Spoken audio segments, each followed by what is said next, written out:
위원회가 자기들 마음대로 공개를 하겠는지. 30일간 공개를 하는 거가 어떤 면에서는 뭐 그렇게까지 문제가 되지는 않을 수 있겠다.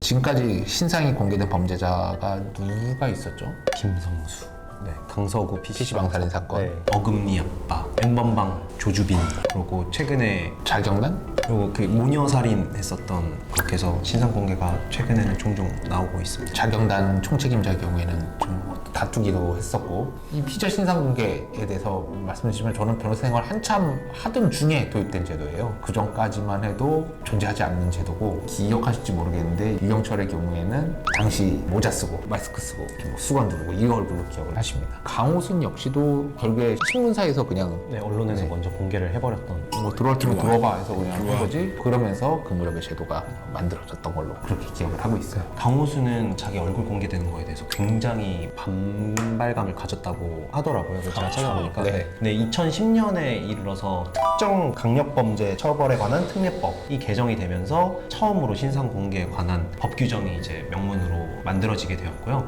그 다음에 이제 2024년에 중대범죄 신상공개법에 따라서 이제 신상 공개가 이루어지고 있는 상황입니다. 그래서 실제로 악명 높았던 유영철이나 강호순, 그리고 정남규, 조두순 다 이 신상 공개 제도에 따라서 얼굴이 공개된 게 아니라 언론이 공공의 목적을 위해서 이제 밝히면서 사람들에게 얼굴이 알려지게 됐었던 그런 사례입니다. 신상공개 제도 요건, 법률이나 이런 건 임성수 변호사님이 조사를 해보셨는데 한번 말씀을 해주시죠. 어떤 경우에 공개가 되고 어떤 경우에 공개가 되지 않는지. 그 2010년도에는 특정 강력범죄 처벌에 관한 특례법에서 지금과 똑같은데 조금 세부적으로 조건을 좀 달리하고 있어요. 당시에는 검사와 사법경찰관이 범행 수단이 잔인하고 중대한 피해가 발생했을 때, 범죄를 범했다고 믿을 만한 충분한 증거가 있어야 될 때, 그리고 국민의 알 권리 보장, 공공의 이익, 뭐 이런 경우에는 공개를 할 수 있도록 정하고 있었고요.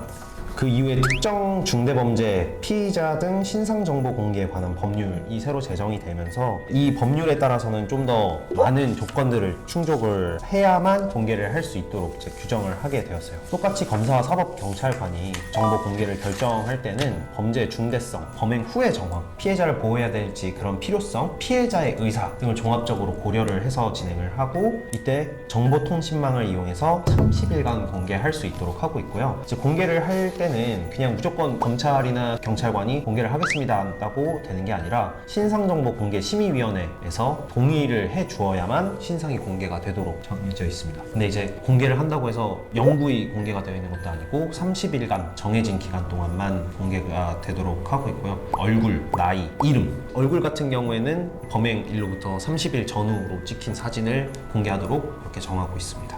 신상정보공개심의위원회는 제가 알기로 뭐 변호사 그리고 뭐 학계 관련 사람들이 이제 논의를 해서 결정을 하는데, 일단은 대강의 기준은 마련돼 있어요. 이걸 그냥 법에 딱 정해놓지. 뭐 사진 찍으면 무조건 공개한다. 왜 위원회가 자기들 마음대로 공개를 하겠는지, 그리고 이 기준 같은 경우 왜 이렇게 추상적인지 좀 불만을 가질 수가 있는데, 이 사례가 좀 대표적으로 왜 이런 그 위원회가 필요한지 절감할 수 있는 사례가 하나 있어요. 서울 등촌동에서 부부가, 남편이 전처를 흉폭하게 살해한 그런 사건이 있었습니다. 뭐 사건 내용 분명히 잔인하고, 두 번째 범행을 저지른 것도 분명하고, 세 번째 뭐 워낙 흉폭하고 공개하는 게 당연히 뭐 공공의 이익도 도움이 된다라고 할 수 있지만 위원회가 공개를 하지 않았어요. 그 이유는 무엇이냐? 두 사람 사이에는 아이가 3명. 결국엔 그러면 이 범행을 저지른 아버지 신상이 공개하는 바로 이 아이 3명의 신상이 같이 공개되는 효과랑, 어떤 아이들이 이 집안에 불행한 일이 있었다는 게 이게 공개되는 결과로 이어지잖아요. 그래서 위원회에서는 이거를 공개를 하지 않았습니다. 지금 뭐 이 대표적인 사례가 될 수 있을 것 같은데, 이 신상 공개가 그래서 무자르듯이 이렇게 명확하게 나뉘지 않아요. 그 사안별로 좀 따져봐야 될 요소가 있기 때문에, 그리고 또 피해자 가족들은 원하지 않을 수도 있고, 뭐 이런저런 요소가 있기 때문에 이걸 위원회가 둬서 이런저런 요소를 모두 감안하도록 되어 있습니다. 피해자의 의사도 이제 신상 공개하는데 고려하도록 법에서 정하고 있기 때문에, 피해자가 원하지 않는데 이제 국민적인 감정만을 앞세워서 심의위원회에서 이건 국민적인 여론이 엄청 들끓으니까 공개를 해버리자라고 하는 거는 또 피해자에 대한 2차 가해가 될 수도 있는 사안이기도 하고, 연좌제를 인정하지 않는 우리나라에서는 가족들이 피해를 입게 되는 경우가 생길 수 있기 때문에 이런 부분들을 감안을 하지 않을 수가 없어서 심의위원회의 동의가 반드시 있는 것으로 정하고 있는 것 같습니다.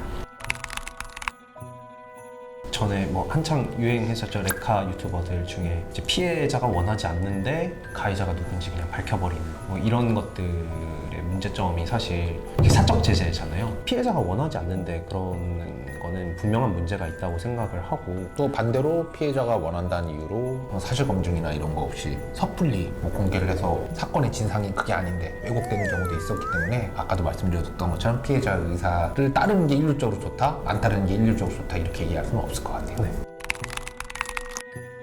그 얘기 있더라고요. 그 강력범죄 기사에 댓글 많이 달리면 공개될 확률이 높다라고 그랬는데 저는 당연한 것 같아요. 법 규정에 보면 사안의 중대성이 공개해 따지는 데 있어서 굉장히 중요하잖아요. 중대한 사건에 댓글 많이 달리겠죠. 그리고 법 절차에 대해서 사람들이 놓치신 것 중에 하나는 범죄자한테 죗값을 묻는 것 측면만 생각을 하시는데, 또 다른 측면에서는 이 법이 잘 돌아가고 있다는 믿음을 줘야 되거든요, 사람들한테. 그래야 안심하고 살고, 예비 범죄자들도 그거 보면서 법을 잘 지킬 거잖아요. 이걸 일반 예방적 효과나 아니면 위하적 효과라고 하는데, 위하적 효과는 겁주는 거, 일반 예방적 효과는 사람들이 보면서 법에 대한 믿음을 가지는 건데, 그런 것들을 생각한다면 여론이 강한 사건일수록 국가기관이 좀 신경을 써야 되는 게 맞습니다. 공권력이 이런 사건에서 믿음을 잃으면 잘못하면 정말 위험한 사태 벌어질 수 있거든요.